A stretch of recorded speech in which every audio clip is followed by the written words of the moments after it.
très clairement, je pense également que LVMH est très sous-évalué en date d'aujourd'hui. Mais attention, ça vient toujours avec un piège. OK? Donc, on va aller rapidement, histoire de faire le tour d'horizon sur LVMH. On en a parlé plusieurs fois en long et à large. Je pense même d'ailleurs que même la précédente vidéo est toujours d'actualité en date d'aujourd'hui. Pas grand-chose n'a changé. OK? Peut-être que des estimations ont été ajustées, etc. Mais tant mieux également pour nous. Donc, ici, 1. Il faut toujours regarder au-delà des 12, 24, 36 prochains mois. On est là sur le long terme. D'accord? Les prévisions à court terme ici, voilà, généralement ici, ça dépend de la direction du vent. OK? Donc, dites-vous également que c'est une compagnie qui a connu une période exceptionnelle pendant la pandémie. On oublie souvent très rapidement. OK? Donc là, on a une légère correction. OK? Et c'est tant mieux pour les personnes qui ont toujours voulu acheter ce genre de business-là. OK? Parce que dites-vous une chose. Nous avons une entreprise en date d'aujourd'hui qu'on vous vend à peu près à 21 fois les bénéfices. Il me semble qu'à une certaine période, on payait à peu près 67 fois les bénéfices ici, mais attention, il faut toujours l'ajuster. Voilà. Il me semble qu'à une certaine période, en 2020, on était à 40 fois les bénéfices. Il faut toujours aller vérifier si les bénéfices n'étaient pas moins élevés que ça. Certains ont payé 26 fois les bénéfices. Ça ne veut pas dire qu'ils ont surpayé ici, mais on vous présente le même business à près de 20 fois les bénéfices de l'année prochaine. Pourquoi est-ce que vous allez bouder? On revient quand même faire le tour d'horizon. Est-ce que LVMH mérite avoir une attention particulière en date d'aujourd'hui? On va checker les chiffres. Comme je rappelle toujours ici, ça c'est l'analyse quantitative. Maintenant, ce qui va vous aider à tenir, à investir à long terme, c'est l'analyse qualitative, pas la perception de valeur de la compagnie. Non. Plongez le nez dans les rapports financiers. OK? Il y a des éléments positifs que j'aime bien sur LVMH, comme il y a des éléments négatifs. Notamment, comme un élément négatif, je trouve qu'on ne donne pas assez d'informations à l'investisseur particulier que je suis. Pourquoi? Parce que c'est de la vente au détail. Ça reste la consommation discrétionnaire. Et quand on parle d'inflation, même si ça reste du luxe, mais dites-vous ici que qui achète le luxe? Et je l'ai toujours mentionné sur une précédente vidéo ici. Vous pensez vraiment que c'est tous les milliardaires qui achètent le luxe? Il y a également des gens qui veulent avoir comment on appelle ça? Il y a également des personnes ici qui se privent pendant plusieurs mois pour en acheter.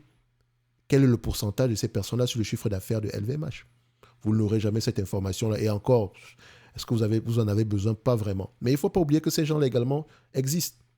OK? Et ils sont plus fragiles que le multimillionnaire lambda. OK?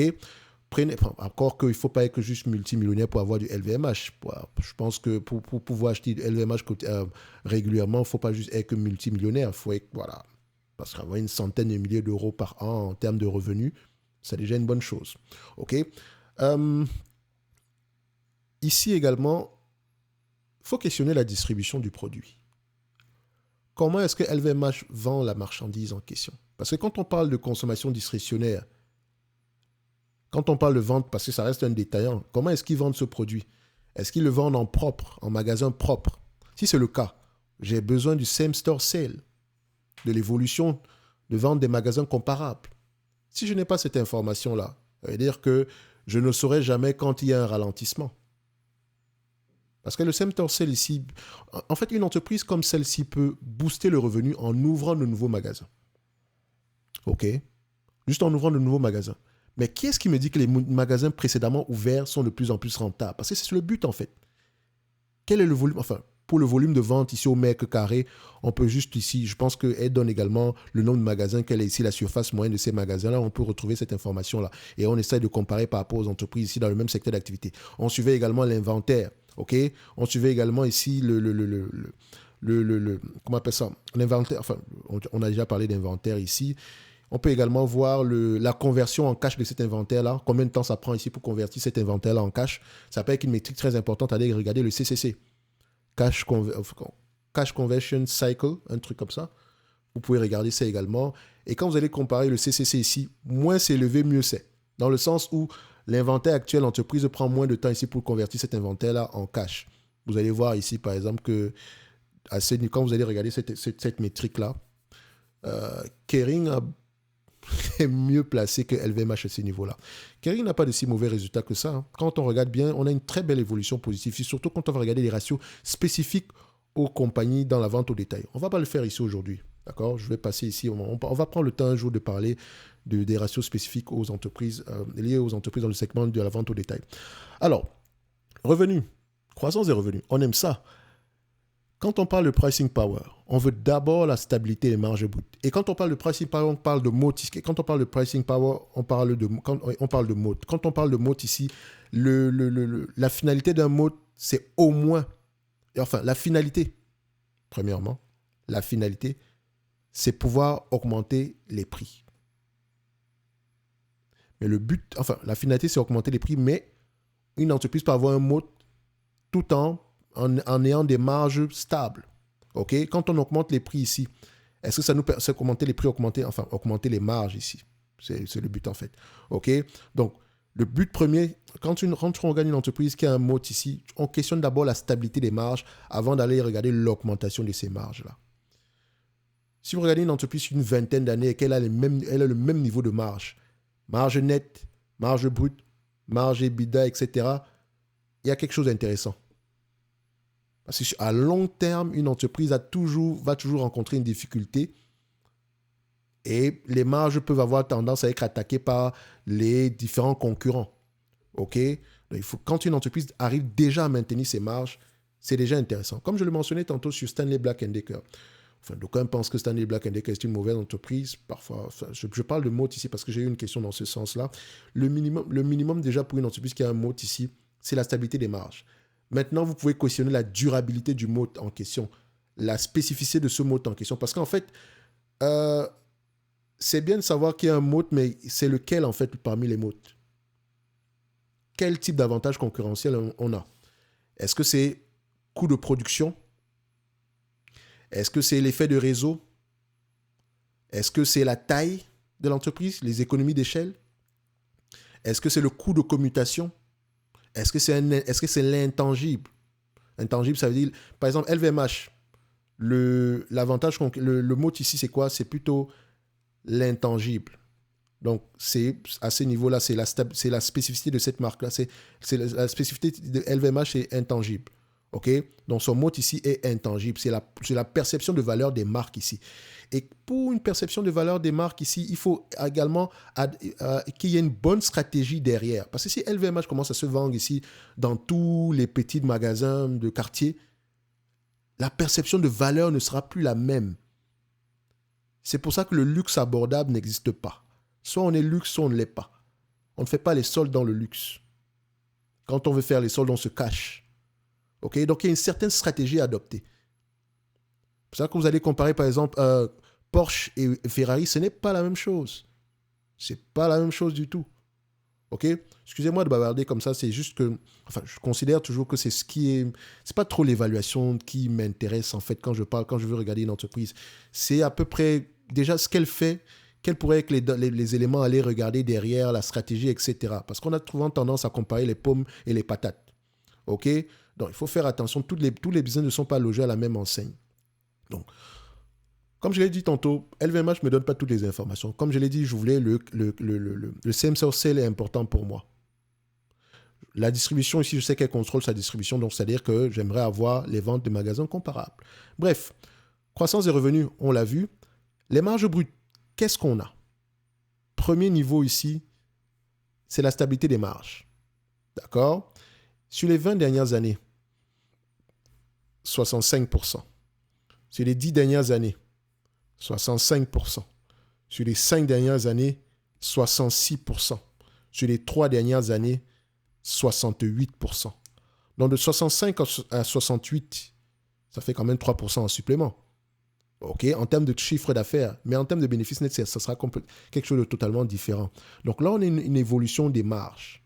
OK, mais vous pouvez également voir ici qu'il y a, sur ce business-ci, on a des cycles, on a des trimestres qui ont des marges moins élevées que les autres. Si on compare ça annuellement ici, voilà, vous pouvez voir qu'il y a certaines années également, ce n'est pas aussi facile que ça. Donc, on peut s'attendre parfois à des cycles baissiers.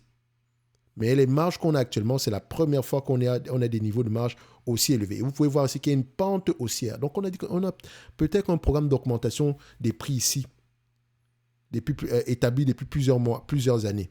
OK? C'est bien d'avoir les marges brutes croissantes. Est-ce que les marges EBITDA suivent d'abord? Parce qu'on peut augmenter, les marges brutes peuvent être élevées, mais tout est consommé ici au niveau de la dépense opérationnelle. Est-ce que c'est la même chose avec les marges EBITDA? Vous pouvez voir que les marges brutes avaient tendance à être élevées ici, mais les marges EBITDA étaient plutôt stables. Je disais plutôt stable. Mais on a une explosion en 2020. Pourquoi? Pourquoi est-ce qu'on a une explosion en 2020? Et le plus important pour nous, c'est est-ce qu'on va maintenir ce niveau de marge-là? Parce qu'entre 2010 et 2020 ici, du point de vue EBITDA, c'était plutôt stable. Mais on va quand même regarder également les marges nettes. Donc, net income et free cash flow, est-ce que les deux parlent d'abord le même langage en date d'aujourd'hui? Oui, ok. Donc, on peut aller regarder ici les marges nettes. Vous voyez que les marges nettes, on avait plutôt une stabilité pendant plusieurs années. Alors que les marges brutes augmentent. On voit également qu'on a des zigzags de temps en temps, on a des périodes assez où on gagne beaucoup. Après, on revient à une certaine moyenne. C'est ça le problème maintenant quand on va regarder du LVMH, c'est quel est l'objectif de marge du management? OK. Est-ce qu'on prévoit aller vers du 15%? Donc, on parle de 15%. Parfois, on aura 20, parfois, on aura 10, mais en moyenne, on reste à 15. Sur les 10 dernières années, c'est du 13%. Aujourd'hui, on a 18%. Est-ce que c'est durable? Il y a de grandes chances que oui, parce que cette compagnie a un pricing power certain. Mais ça ne veut pas dire ici qu'on ne peut pas revenir à des marges de 15% avant de remonter à 20%. Donc, il faut faire attention. OK? Donc, du point de vue dette nette, rien du tout, hein, d'accord? La dette nette est parfaitement gérable. Pour LVMH ici, la croissance est avant tout, c'est un mix entre organique et acquisition. OK? Et toutes les acquisitions ne se passent pas également bien. Faites attention. Et quand vous allez le voir ici, combien de fois les bénéfices seraient prêts à payer pour LVMH? Moi, je vous ai dit, je ne paye pas plus de 25 fois les bénéfices pour LVMH ou bien Hermès. Pas plus que ça. OK? Est-ce que LVMH, c'est un business assez prévisible? Oui. Les analystes ont tendance à faire de bonnes prévisions ici. Si j'ajuste à peu près ces bénéfices nets-là, ça ne dérange pas puisqu'on a les free cash flow qui vont à peu près dans le même sens. On sera à peu près quelque chose, 1 dollar à 9 dollars, 1 euro à 2 euros de moins ici, mais ce n'est pas plus grave que ça. On est là sur une estimation. On me demande de payer en date d'aujourd'hui. Et je rappelle que 25 fois les bénéfices, c'est 4% de rendement. On me demande de payer en date d'aujourd'hui 670 dollars, 670 euros, un business qui pourrait me rapporter du 39 euros d'ici 2026. D'accord? D'ici 2026. Et attention, ça semble ne pas vouloir s'arrêter après 2026. Le plus important pour moi, en payant du 25 fois les bénéfices ici, c'est de savoir si on aura au moins une croissance moyenne de 5% sur les 5 à 10 prochaines années. Pour ça, il faut aller regarder la taille du marché, la stratégie au niveau ici, l'augmentation des marges, etc. Donc, on a à peu près un rendement de 5,8% ici. Et je rappelle qu'à 25 fois les bénéfices, c'est 4% de rendement. Donc, si on cherche le même 4% de rendement ici, ça donne quoi? Ça donne à peu près 45, ça donne à peu près ici une entreprise qui pourrait nous donner 45. Au prix actuel, on pourrait s'attendre ici à un 45% en supplément. OK? Soit un 975 dollars ici, euros. Donc, vous voyez, on tombe sur le même chiffre. Je sais que d'aucuns n'ont pas compris ce calcul-là, mais pensez en termes de rendement. Je tombe toujours sur le même 974. Si 974 ici, euros, c'est à 974 euros ici, à 25 fois les bénéfices ici, c'est 38,97 euros. OK?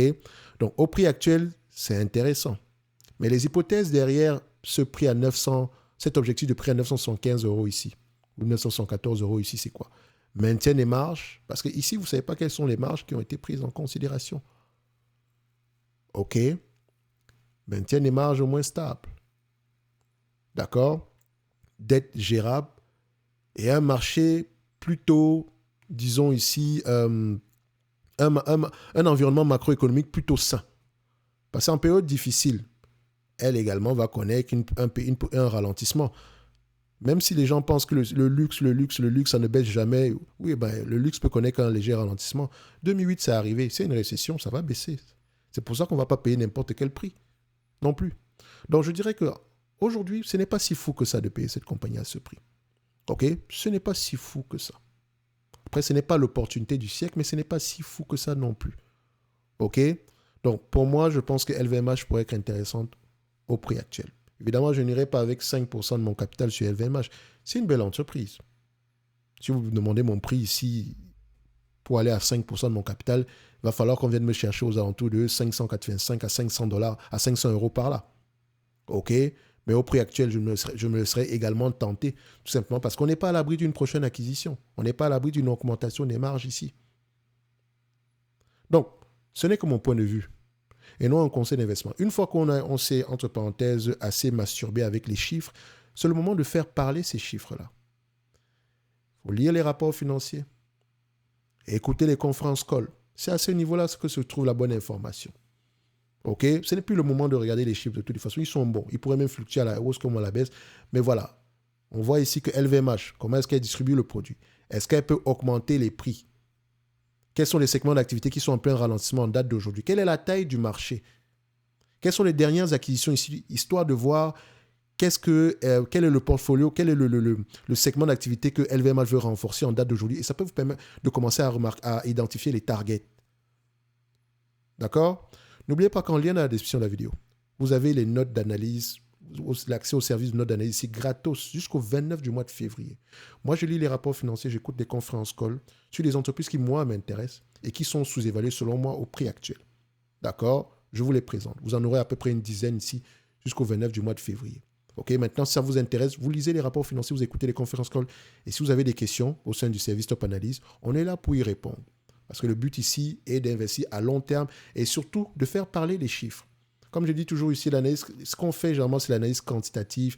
Et quand on fait les notes d'analyse, généralement, j'appelle plus ça du fondamental. Mais quand je dis fondamental, on va me se dire que c'est fondamental niveau 1 ou 2, si vous voulez. Okay, parce qu'on pourra aller encore plus en profondeur. Mais ça prend encore plus de temps que ça. Parce qu'en lisant les rapports financiers, écouter les conférences call, c'est au moins un bon 3 à 4 heures de temps par là. En supplément, vous faites la note d'analyse derrière et vous faites le suivi. OK? Donc, quand on va faire un rapport d'analyse au complet, ça peut prendre à peu près une dizaine, une vingtaine de pages.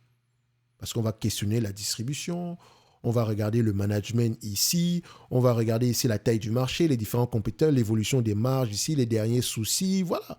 On va faire un tout complet. Ah non, c'est pas chez moi que vous allez prendre tout ça, d'accord? Parce que s'il faut faire ce genre de travail-là, ça prend au moins, ça peut prendre facile 3 à 4 mois par là pour juste une seule entreprise. OK? Mais en lisant vos rapports financiers, trimestre après trimestre, vous pouvez recoller les morceaux. C'est la même chose qu'on fait ici. D'accord? Donc, les notes d'analyse, c'est très facile à lire. C'est très rapide. Qu'est-ce qui s'est passé? À quoi s'attendre ici, à court terme ici? Voilà. Quels sont les éléments, les petites difficultés à prendre en considération ici aujourd'hui? Ça tient sur une page. Bref, le lien est dans la description de la vidéo. Un like, un commentaire, un abonnement, ça fait toujours plaisir. Et comme je mentionne toujours ici, ça ne sert à rien de regarder le prix de LVMH à chaque fois ou bien d'acheter tous les 5% de baisse ici. Posez-vous la question de savoir, est-ce que par rapport au rendement que je recherche, le prix actuel m'intéresse? Point barre. La personne qui a acheté du LVMH à 900 € n'a peut-être pas surpayé. Mais maintenant, je ne connais pas la pondération dans son portefeuille. Mais en 900 €, la pondération dans mon portefeuille, c'est 1%. Au prix actuel, la pondération maximum, je pourrais aller à 3%. Idéalement, mon prix idéal, ma pondération maximum pourrait aller à 5% pour du LVMH ici, au départ. Tout dépend du prix, parce que si vous venez me vendre du LVMH à 400 €, laissez-moi vous dire que je pourrais être prêt à aller jusqu'à 10% de mon portefeuille sur LVMH uniquement. OK? Il faut également avoir des managements de qualité, etc. Bref, on va se donner rendez-vous sur la prochaine vidéo. Un jour, on parlera ici des ratios spécifiques au segment de la vente au détail. Aujourd'hui, ça va être un tout petit peu long. Et le but n'est pas de vous envahir, de complexifier la chose avec des chiffres ici. OK? Donc, pour le moment, ça semble être intéressant au prix actuel. Mais voilà. Comme je dis toujours, ça reste la consommation discrétionnaire. Ce n'est pas très surprenant non plus. Si tu l'as acheté à 900 €, tu peux dormir également sur tes deux oreilles. Au pire des cas, ici, tu ne vas pas gagner de l'argent. Mais tu ne vas pas payer énormément non plus. Donc, le dividende, bref, est-ce que ça vaut la peine de mentionner qu'il est safe? Il y a de grandes chances qu'il continue à croître. D'accord? On se donne rendez-vous sur la prochaine vidéo. N'oubliez pas le lien vers la note d'analyse. Merci.